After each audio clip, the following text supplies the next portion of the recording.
সৰ্বশিক্ষা অভিযানত কাম কৰি থকা শিক্ষকসকলক যাতে আমি সকাহ দিব পাৰোঁ তাৰ বাবে আজি কেবিনেটে ৩৫,০০০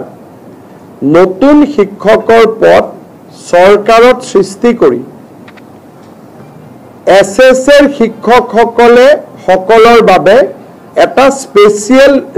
ৰিক্ৰুটমেণ্ট ড্ৰাইভ কৰিব খুজিছে অৰ্থাৎ এই বিশেষ ৩৫,০০০ পোষ্টত অকল এছএছত কাম কৰি থকা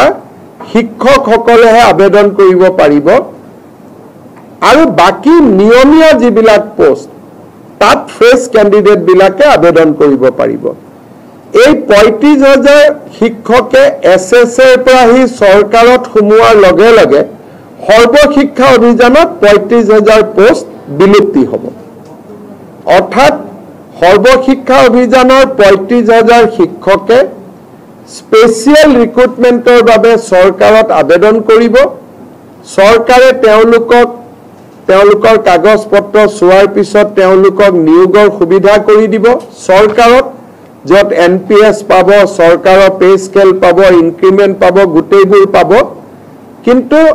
এইখিনি হৈ উঠাৰ পিছত সৰ্বশিক্ষা অভিযানত পূৰ্বতে কাম কৰি থকা তেওঁলোকৰ পদসমূহ বিলুপ্তি হৈ যাব অৰ্থাৎ আমি ৰেগুলাৰাইজেশ্যন কৰিব নোৱাৰাৰ বাবে আমি স্পেচিয়েল ৰিক্ৰুটমেণ্ট ড্ৰাইভ সৰ্বশিক্ষা অভিযানৰ শিক্ষকসকলৰ বাবে কৰিব খুজিছোঁ আৰু ইয়াৰ ফলত মই ভাবোঁ যে অহা ৪-৫ মাহৰ ভিতৰতে সৰ্বশিক্ষা অভিযানৰ প্ৰতিগৰাকী শিক্ষকে চৰকাৰত